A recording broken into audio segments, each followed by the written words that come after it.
Assalamualaikum warahmatullahi wabarakatuh. Pada kesempatan kali ini kita akan bahas struktur rekursif. Ya, jadi apa itu rekursif? Nah, rekursif adalah suatu proses yang memanggil dirinya sendiri. Nanti kita akan mendefinisikan suatu fungsi ya. Kalau dalam Python nanti kita menggunakan fungsi def saja, ya, yang simple.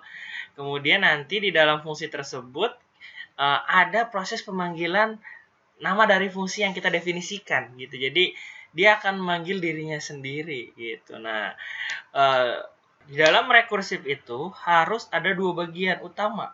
Yang pertama adalah bagian yang memanggil dirinya sendiri dengan data yang lebih sedikit. Kemudian bagian berikutnya adalah pemberhenti atau disebut juga dengan terminator rekursif. Jadi sesuatu yang menterminate atau yang menghentikan rekursif itu. Jadi jangan sampai rekursif itu tidak berhenti-berhenti, sama seperti perulangan. Jadi rekursif itu kan dia akan mengulang dengan cara memanggil dirinya sendiri. Jadi supaya terlihat akan lebih simpel nantinya. Ya, jadi untuk sesuatu yang berulang-ulang kita harus menghentikannya ya, jadi jangan sampai terus dikerjakan rekursif berulang-ulang tanpa berhenti. Jadi harus ada pemberhentinya dan sesuatu yang memanggil dirinya sendiri untuk mengulang apa yang dilakukan ya, seperti itu.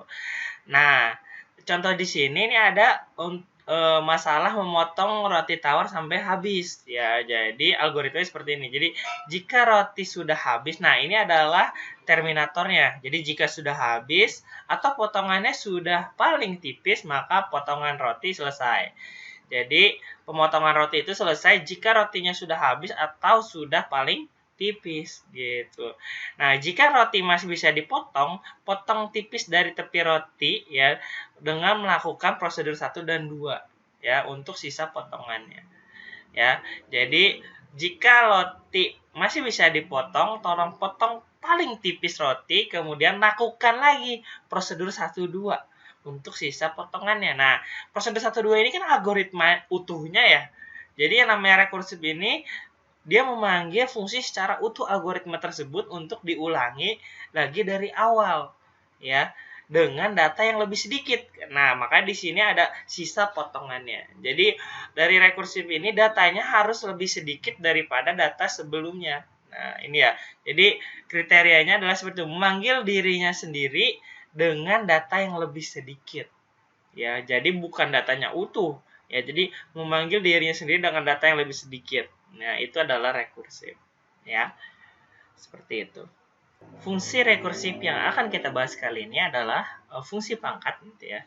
Ada fungsi faktorial, fungsi Fibonacci ya, dan menara Hanoi. Jadi nanti fungsi-fungsi ini jadi apakah hanya ini saja yang bisa direkursifkan? Tidak. Ya, jadi sebenarnya fungsi rekursif ini bisa ada banyak ya. Jadi ada banyak. Nah, nanti ada banyak selama kriterianya tadi memenuhi syarat, yaitu bisa dipanggil dengan dirinya sendiri dengan data yang lebih sedikit dan ada pemberhentinya, itu bisa direkursifkan ya. Jadi untuk contohnya kita akan menggunakan 4 buah ini ya. Jadi pembahasan kali ini kita akan ada 4 contoh buah rekursif ya. Di sini ada fungsi pangkat, faktorial, Fibonacci, dan menara Hanoi. Ya, untuk fungsi pangkat. Jadi, fungsi pangkat itu kan perkalian sejumlah banyak pangkatnya. Ya, jadi misalkan 10 pangkat 10, maka dia akan 10 dikalikan sebanyak 10 kali. Nah, bagaimana dengan 10 pangkat 3 misalkan? 10 pangkat 3 itu kan adalah 10 dikali 10 dikali 10. Di mana 10 kali 10 itu adalah 10 pangkat 2. Jadi bisa kita tuliskan bahwa 10 pangkat 3 adalah 10 dikali 10 pangkat 2. Nah, di sini terlihat bahwa 10 pangkat 3 akan memanggil 10 pangkat 2, di mana 10 pangkat itu adalah nama fungsinya. Sehingga dia memanggil dirinya sendiri. Yang sebelumnya pangkatnya 3 dipanggil pangkatnya 2. Nah, itu akan memanggil dirinya sendiri dengan data yang lebih sedikit. Nah, itu adalah fungsi rekursif. Nah, ada syarat satu lagi, yaitu adalah kapan dia berhenti. Nah, kapan dia berhenti? Yaitu adalah ketika 0. Jadi segala sesuatu yang dipangkatkan dengan 0, hasilnya adalah 1. Nah, oleh karena itu, ini sudah memenuhi. Ya, jadi 10 pangkat 0 adalah 1. Sedangkan untuk bilangan lainnya, ya, jadi 10 pangkat n adalah 10 dikali 10 pangkat n min 1. Jadi dia akan berhenti ketika 0, nanti kemudian dia akan dikalikan menjadi 1 gitu, dirubah menjadi 1. Jadi 1 dikali dengan 10 pangkat lainnya gitu ya. Jadi itu seperti itu. Nah, jika dibuat programnya menjadi seperti ini. Jadi programnya seperti ini ya. Jadi misalkan contoh singkat lagi nih. 7 pangkat 5 adalah 7 dikali 7 dikali 7 dikali 7 dikali 7. Dimana 7 pangkat 5 itu adalah 7 dikali 7 dikali sebanyak 4 kali, ya kan? Atau 7 dikali 7 pangkat 4. Nah, dimana berarti si 7 pangkat 5 ini memanggil 7 pangkat 4, manggil dirinya sendiri. Nah, untuk pemberhentinya itu, nanti kita akan menggunakan n pangkat 0. Ya, jadi dia akan berhenti ketika pangkatnya sama dengan 0. Itu. Nah, untuk programnya sendiri, di sini kita menggunakan inputan X dan Y. Nanti jadi posisinya adalah X ini bilangan bulat basis dan Y ini adalah bilangan bulat pangkat. Nanti dipangkatkan adalah X pangkat Y. Nah, untuk definisi fungsinya sendiri ini digunakan variabel lain ya, di mana variabel yang digunakan itu adalah A dan B. Ya, di mana A itu adalah basisnya dan B adalah pangkatnya. Nah, untuk membuat fungsinya kita definisikan nih kapan dia berhenti, yaitu jika pangkatnya atau si B ini sama dengan 0, maka dia berhenti atau return 1. Ya, jadi ketika B-nya sama dengan 0, rubahlah fungsi ini menjadi sebuah angka 1 nanti. Seperti itu maksudnya. Jika lebih kecil dari 0, maka di sini kita buat nilai belum bisa dipangkatkan. Ya, maksudnya apa? Nah, untuk definisi pangkat minus sendiri itu kan berbeda ya. Maka di sini kita masih menggunakan pangkat yang biasa, di mana dua-duanya harus bilangan bulat positif ya. Seperti itu. Jadi sehingga ketika pangkatnya minus itu belum bisa dipangkatkan. Ya, dan jika selain kedua pemberhenti tersebut, maka kita buat return A ya. Jadi si A yang tadi bilangan basisnya dikali dengan pangkat A dipangkatkan dengan B-1 ya. Jadi seperti yang tadi ya. A dikalikan dengan A pangkat B-1 ya, disesuaikan. Jadi di sini kalau basisnya itu 7 ya, berarti pangkatnya adalah 5. Ya di sini atau A-nya 7, B-nya 5. Berarti 7 pangkat 5 sama dengan 7 dikali 7 pangkat 4 atau A pangkat B sama dengan A dikali dengan A pangkat B-1. Jadi itu adalah fungsi pemangkatan ya. Sehingga jika misalkan ini dijalankan ya, kita jalankan. Misalkan kita buat 10 pangkat 5, 10 pangkatnya adalah 5. Maka 10 pangkat 5 adalah 100.000 ya, sesuai ya. Misalkan lagi kita buat misalkan 7 dipangkatkan dengan 3 ya. 343. Nah, seperti itu adalah fungsi pangkat ya. Jadi bisa dibuat secara rekursif. Nah, berikutnya ada fungsi lain yang tadi ya, yaitu adalah fungsi faktorial. Nah, faktorial ini mirip dengan pangkat. Bedanya adalah jika pangkat itu adalah mengalihkan dengan dirinya sendiri dengan sejumlah pangkatnya. Sedangkan kalau faktorial ini adalah mengalihkan dengan bilangan sebelum dirinya sampai 1. Ya, jika 5 faktorial adalah 5 dikali 4 dikali 3 dikali 2 dikali 1. Nah, di sini terlihat bahwa 5 dikali 4 dikali 3 dikali 2 dikali 1 atau 5 dikali 4 faktorial. Karena 4 faktorial itu kan 4 kali 3 kali 2 kali 1. Nah, seperti itu. Jadi sudah terlihat ya. Nah, syarat berikutnya adalah kapan dia berhenti, yaitu adalah ketika 0 faktorial atau 1 faktorial, itu sama dengan 1. Jadi bisa kita buat rekursifnya lagi ya, seperti itu. Jadi rekursifnya adalah faktorial n sama dengan n dikali dengan faktorial n dikurang 1. Jadi seperti itu. Dan berhentinya adalah ketika n yang sama dengan 1 atau 0, yaitu adalah 1. Nah, ini seperti itu. Ini adalah programnya. Nah, ini adalah contoh singkatnya ya. Jadi 5 faktorial sama dengan 5 dikali 4 dikali 3 dikali 2 dikali 1. Dimana 5 faktorial sama dengan 5 dikali 4 faktorial. Yang dimana 4 faktorial itu adalah 4 kali 3 kali 2 kali 1. Dan pemberhentinya adalah 1 faktorial, yaitu adalah 1. Nah, jika lebih kecil sama dengan 0 di sini ya, jadi kita buat, maka dia nilai belum bisa difaktorialkan. Nah, bilangannya yang dimasukkan harus bilangan bulat. Ya, jadi kita buat dia bil sama dengan int input masukkan bilangan bulat seperti ini. Nanti kita definisikan fungsi faktorialnya, yaitu adalah jika x-nya sama dengan 1, di sini adalah x faktorial ya. Jadi x faktorial, jika x-nya sama dengan 1, kita kembalikan nilai 1 atau selesai. Ya, hasilnya adalah 1 jika faktorial x sama dengan 1. Nah, untuk selainnya, maka dibuatlah x dikali dengan faktorial x dikurang 1. Atau n faktorial sama dengan n dikali dengan n-1 faktorial. Seperti itu ya. Dan print faktorial bilangan adalah, faktorial biar. Nah, ini ketika dijalankan, hasilnya adalah, ini ya. Kita masukkan 5 faktorial. Faktorial 5 adalah 120, di mana 5 kali 4, 20, kali 3, 60, kali 2, 120, kali 1, 120 tetap. Ya, jadi faktorial 5 adalah 120 benar. Ya, seperti itu ya, coba lain. Kita hapus dulu. Saran modul. Kemudian kita masukkan faktorial 3 ya. Ya, jadi 3 dikali 2 kali 1 yaitu adalah 6. Seperti itu. Nah, itu adalah faktorial. Nah, berikutnya adalah fungsi Fibonacci ya.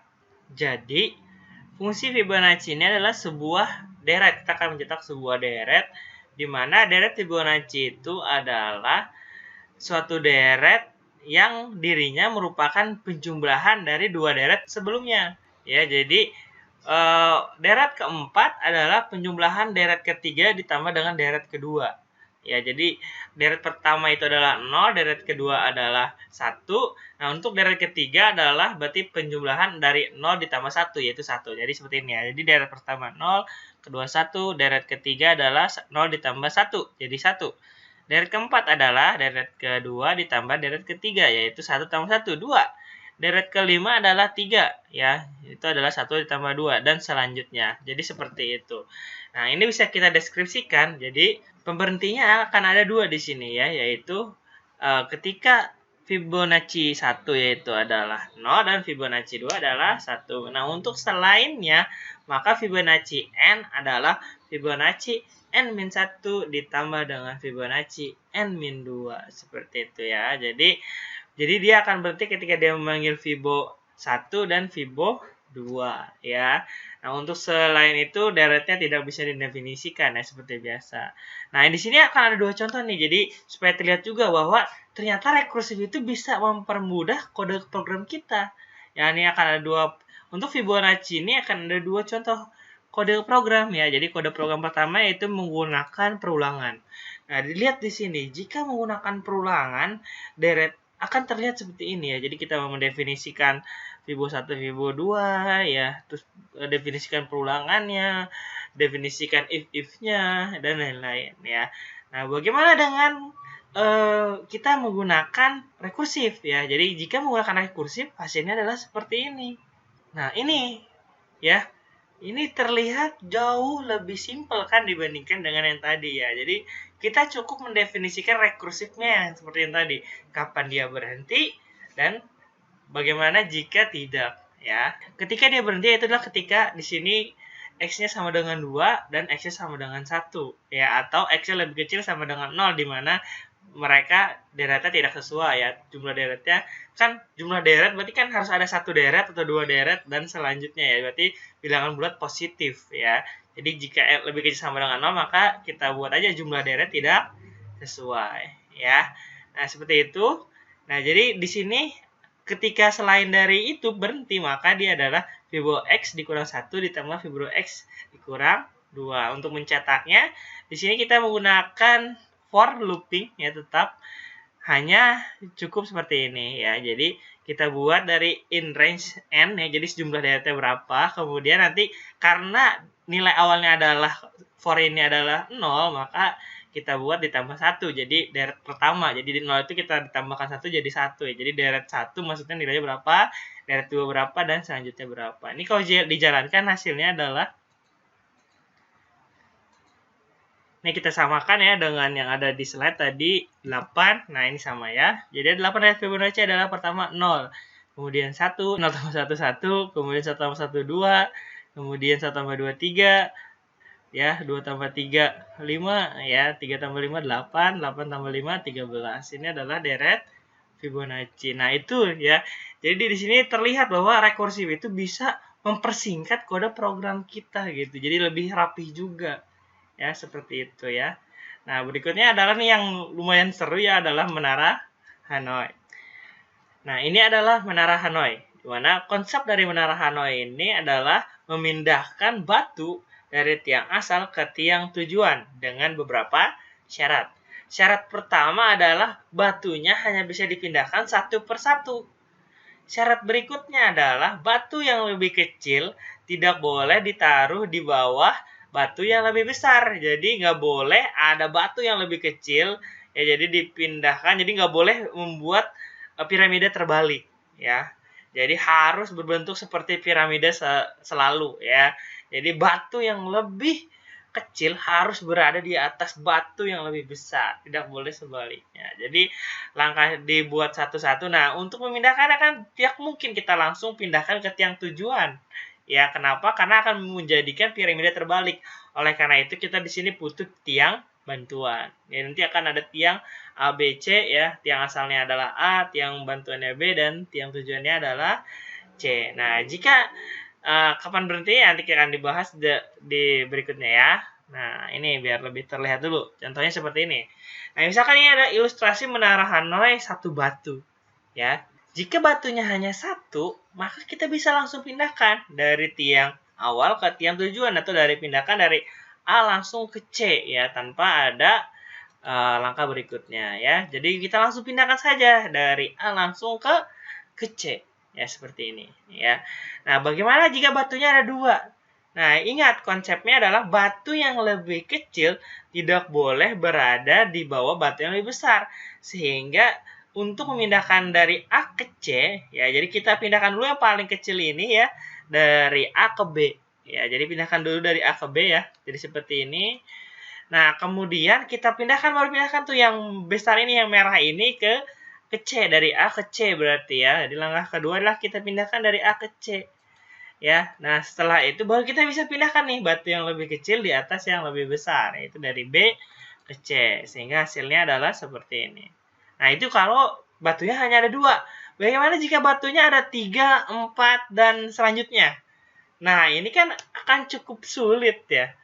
Ya, jadi sebenarnya gini, ada konsepnya. Ya, konsepnya itu adalah kita pindahkan misalkan batu yang ada di atas batu yang paling besar ya. Jadi kita pindahkan batu yang berada di atas batu yang paling besar. Kita pindahkan dulu dia ke tiang bantuan. Ya, jadi konsepnya ya. Jadi kita bisa menggunakan konsep rekursif di sini ya, dengan konsep menara Hanoi ini ya. Jadi kita pindahkan n-1 batu, atau batu yang berada di atas batu yang paling besar. Berarti kan n-1 jumlahnya ya. Pindahkan aja semuanya tuh dari sini ke tiang bantuan, dari A ke B. Ya. Kemudian baru kita pindahkan batu yang paling besar dari A ke C. Gitu kan ya? Pindahkan batu yang paling besar ya kan, karena sudah pindah nih yang dua ini nih ya. Kita pindahkan ke B, kemudian batu yang paling besar ini kita pindahkan ke C. Gitu. Nanti kan di sini ada n-1 batu ya. Jadi di sini ada n-1 batu, misalkan di sini ada 3, di sini ada 2. Jika ada 4, berarti di sini akan ada 3. Nah, kita pindahkan n-1 batu itu dari tiang bantuan ke tiang tujuan, dari B ke C. Nah, itu adalah fungsi rekursifnya. Jadi ada n-1 batu yang kita pindahkan, tapi tujuannya bukan lagi si C, tapi si B. Ya, kemudian ada n-1 lagi batu yang kita pindahkan, tapi awalnya bukan si A, tapi awalnya adalah si B. Nah, di sini adalah konsep rekursif dari menara Hanoi. Ya, sehingga dapatkan seperti ini nih algoritmanya. Ya, jadi ketika n sama dengan 1, itu kita cukup pindahkan saja yang tadi dari batu awal ke tujuan ya, dari tiang awal ke tujuan batunya. Ya, jadi kita cukup pindahkan. Nah, jika lebih dari 1 batunya, maka kita bisa rekursif mereka. Ya, pindahkan yang pertama n-1 batu dari menara asal ke bantu. Ya. Jadi di sini sebelumnya programnya adalah n asal bantu tujuan. Jadi kita akan memindahkan dari asal ke tujuan dengan tiang bantuan. Nah, tapi di sini kita ganti ya, menjadi dari asal tujuan akhirnya adalah si bantu, dan tiang tujuan ini sebagai bantuan gitu. Jadi inti dari programnya atau algoritmanya adalah kita dari yang paling pojok-pojok ya. Jadi yang di pojok kiri ini adalah asal dan pojok kanan adalah tujuan. Ya, dimana nanti yang di tengah ini akan menjadi bantuan. Jadi jika algoritmanya seperti ini, maksudnya adalah pindahkan n-1 batu dari tiang asal ke tiang bantu dengan bantuan tiang tujuan. Ya, jadi tadi dari A ke B pindahin. Ya, n-1 batu dari A ke B ya dengan bantuan tiang C. Nah, setelah udah pindah tuh, maka kita pindahkan yang paling besar tadi dari A ke C. Langsung aja dari asal ke tujuan. Dan setelah itu, kita pindahkan n-1 batu yang tadinya dari bantuan ke tujuan dengan bantuan tiang asal. Jadi, awalnya adalah tiang bantu, ya, akhirnya adalah tiang tujuan, bantuannya adalah tiang asal. Nah, programnya akan menjadi seperti ini. Nah, jadi ini kode programnya. Ya, jadi ini kode program dari Menara Hanoi, ya. Jadi lihat dari sini. Dari yang tadi kita lihat algoritmanya begitu rumit sepertinya, jika kita menggunakan rekursif, ini hanya terlihat akan lebih simpel gitu ya. Jadi terlihat sangat simpel sekali bahkan. Ya. Yang awalnya kan hanya tadi mendefinisikan tiang bantuan, tujuan dan segala macam ya. Nah, ini hanya butuh inputan berapa jumlah batunya di sini. Ya. Jadi dengan inputan jumlah batu nanti langkahnya bisa dilihat ya tanpa kita harus berpikir. Yang tadinya dikerjakan secara manual itu akan cukup sulit ya, tapi dengan kode program yang menggunakan konsep berpikir logika rekursif ya, jadi ini bisa terselesaikan dengan terlihat lebih simpel. Nah, di sini pemberhentinya adalah ketika X sama dengan 1. Ya, jadi ketika batunya hanya ada 1, pindahkan saja langsung dari tiang asal ke tiang tujuan. Ya, jadi pindahkan dari bagian asal ke C ya. Jadi dari A itu asalnya, C itu tujuannya. Jadi pindahkan dari asal ke C ya. Nah, jika misalkan kurang dari 1 atau lebih kecil sama dengan 0, ya jumlah batunya masa tidak ada atau minus ya, berarti tidak sesuai dengan apa yang harus diinputkan, minimal 1 ya. Nah, jika lebih dari 1, nah di sini else-nya ya. Maka kita pindahkan nih ya. Pertama adalah pindahkan n-1 batu atau x-1 batu ya dari asal ke bantuan dengan tiang bantuannya adalah yang C. Jadi asalnya adalah si A, akhirnya adalah si B, bantuannya adalah si C ya. Kemudian kita pindahkan batu yang paling besar ya dari asal ke tujuan ya. Asalnya itu A, tujuannya adalah C, dan kita pindahkan n-1 atau x-1 batu dari tiang bantuan tadi ya, dari tiang bantuan menuju tiang tujuan dengan bantuan tiang asal atau A. Jadi kita pindahkan dari x-1 batu dari B ke C dengan bantuan tiang A. Nah, ini ketika kita cukup memanggilnya dengan seperti ini, N, A, B, C ya. Seperti ini. Nah, ini ketika kita jalankan ya, kita run programnya misalkan. Nah, jadinya seperti ini.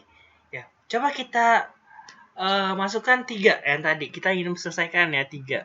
Nah, ini adalah langkahnya. Nah, ini kita buktikan apakah si langkah ini benar ya dengan ilustrasinya ya. Jadi ini adalah ilustrasinya. Nah, tadi hasilnya itu saya kopikan ke sini ya. Jadi kita lihat nih dari langkah 1 sampai langkah 7 apakah sesuai. Nah, ini adalah langkah yang tadi diambil dari kode programnya ya. Nah, ini ya, coba kita buktikan nih. Langkah pertama adalah pindahkan batu dari A ke C. Pindah-pindah dari A ke C ya, kita pindahkan.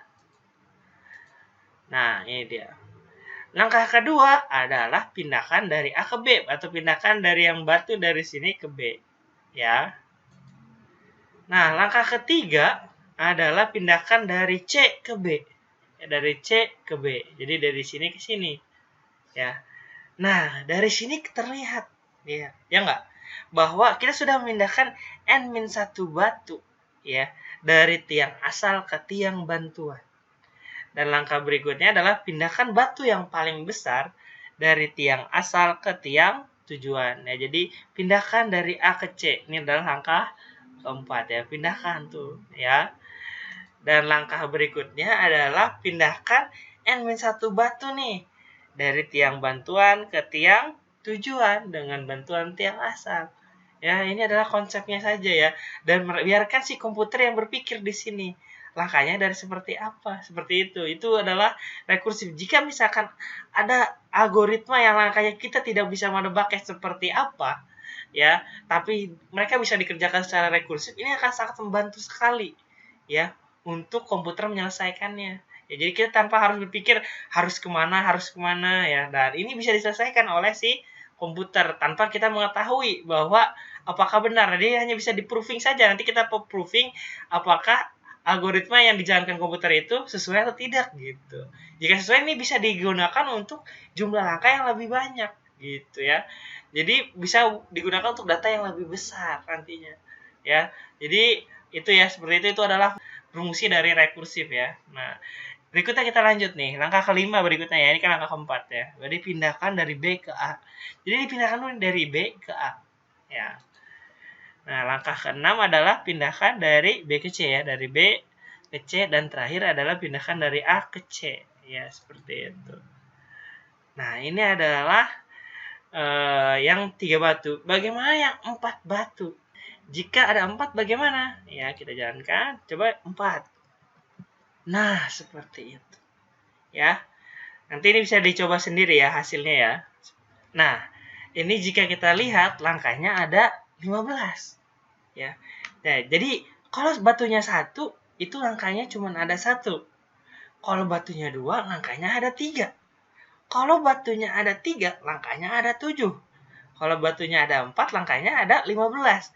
Nah, ini sebenarnya bisa dihitung nih jumlah langkahnya. Yaitu adalah 2 pangkat N-1. Dimana jika kita masukkan N-nya atau jumlah batunya 1, maka 2 pangkat 1, 2 dikurang 1, 1. Ya, seperti yang tadi ya. Jika jumlah batunya 2, kan tadi 3 langkahnya ya. Jadi 2 pangkat 2, 4, dikurang 1, 3. Dan jika batunya ada 3, berarti tadi kan 7. Ya, 2 pangkat 3 itu kan 8, dikurang 1, 7. Dan jika batunya adalah sebanyak 4, maka 2 pangkat 4, 16, dikurang 1, 15 langkah. Ya, jadi ini adalah cara menghitung jumlah langkah ya untuk menyelesaikan permasalahan masalah Hanoi, di mana N di sini adalah jumlah batunya. Ya, nah itu ya. Jadi untuk hari ini materinya hanya ini saja. Ya, nanti jika ada pertanyaan seperti biasa bisa ditanyakan di WA group maupun di e-learning. Ya, nanti akan ada tugas seperti biasa ya setiap minggu. Nanti juga akan ada pemberitahuan lebih lanjut untuk minggu ini. Ada sesuatu yang spesial. Ya, itu materi hari ini. Saya cukup sekian. Terima kasih atas perhatiannya. Mohon maaf jika banyak salah dan kurangan. Wassalamualaikum warahmatullahi wabarakatuh.